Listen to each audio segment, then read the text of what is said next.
مساء الخير يا بنات. النهارده انا هعلمكم ميكرو بليدنج عملي، تطبيق طبعا للفيديو اللي قبل ده. دي بنوته الموديل، شوفوا حواجبها عامله ازاي، يعني يعتبر مش موجوده خالص. انا عايزه اقولكم كمان الرموش عاملاها معايا، هعمل لكم فيديو للرموش لوحدها. حواجبها يعني مش موجوده خالص. اول حاجه رسمت الحاجب، واهم حاجه في الميكرو بليدنج المقاسات دي اللي بتعمل مشاكل ليكي وللعميله. ركزوا في شكل الحواجب، مفيش حواجب اصلا، حواجب خفيفه جدا. خدنا بالمقاسات ورسمناها بالقلم. في ناس بتحب ترسم بالقلم الجاف، تمام، مفيش اي مشكله. انا ساعات برسم بالقلم الجاف برضو، بس النهارده رسمت بقلم الكوريكتور اللي احنا اتدربنا عليه الفيديو اللي فات. لو دققتوا هتلاقيني واخده المقاسات، وفي شعر بره الرسمه من طرف الحاجب، كل ده هنشيله. في ناس بتحب تشيل بالفتله، وانا بحب اشيل بالموس عشان الموس بيشيل كل حاجه يا بنات، وبيطلع الرسمه مظبوطه على المسطره.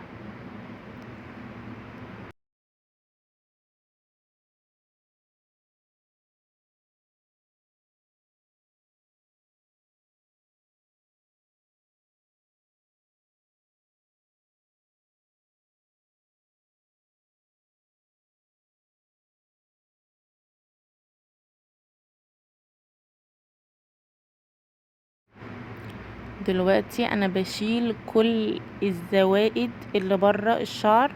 لو ما شيلتيش الزوائد بره الشعر كويس، الرسمه مش هتطلع معاكي مظبوطه. حتى لو انت رسمه، بصي الرسمه مظبوطه، لو في شعرايه بره لو في شعرايه بره الحاجب، الرسمه مش هتطلع شكلها مظبوطه معاكي. فلازم كل شعرايه تطلعيها وتشيليها تماما. انا بحب اشيل بالموس الطريقه دي، يعني بالنسبه لي اريح بكتير وبتطلع الشكل بيرفكت.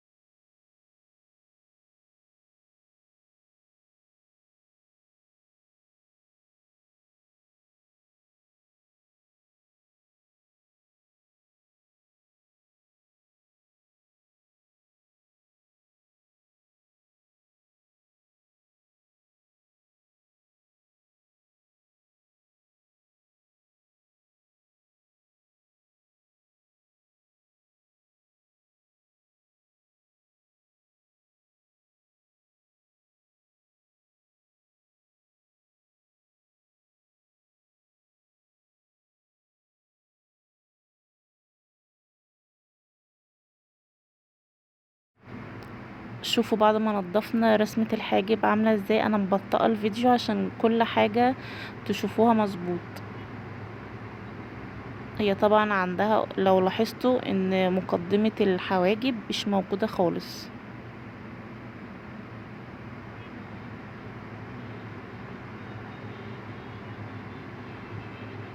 الشعر عندها خفيف جدا. الزوائد اللي كانت عندي الديل راحت خالص ازاي.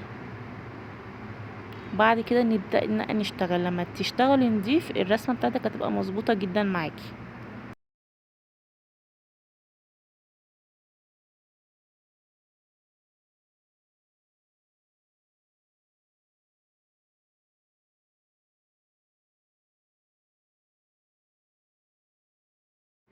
الرموش كمان معمولة معانا، هنعمل بردك فيديو ليه. دي رموش هير باي هير الطبيعية.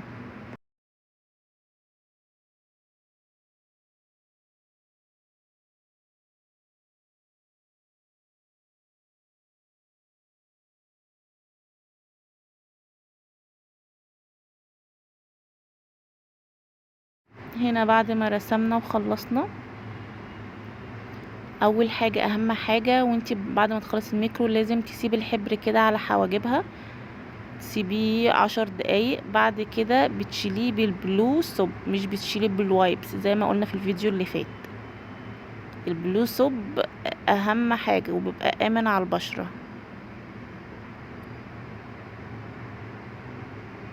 البلو صب اللي احنا قلنا عليه في الفيديو اللي قبل ده. انا هنا حطيت البلو صب، ابتديت ان انا اشيل.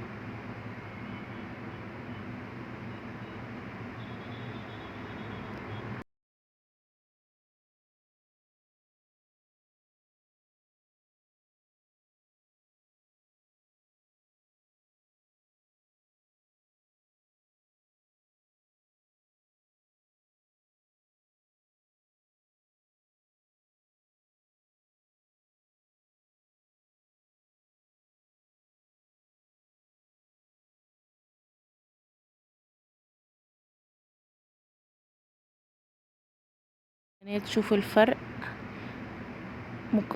مقدمة الحاجب عندها ما كانتش موجودة، شوفوا بقت عاملة ازاي. الشعر اترسم ومرسوم وناتشرال جدا، مش فيك خالص. حتى هي اتفاجئت جدا.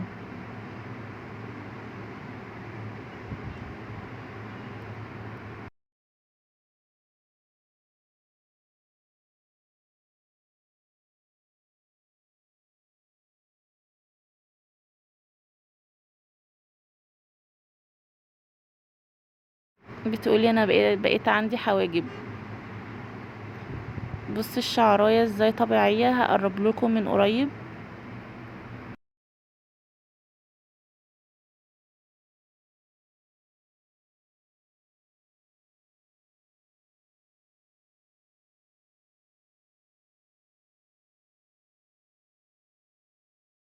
شوفوا شعرايه بعيدة عن الشعرايه ازاي.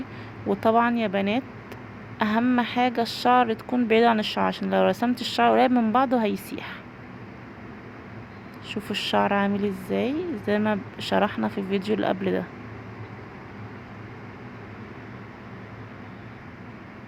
اهم حاجة يا بنات طبعا تحطي الافتر كير بتاعها، و آه وما تستخدمش مية ولا تحط مسكرة حواجب او اي حاجة على حواجبها.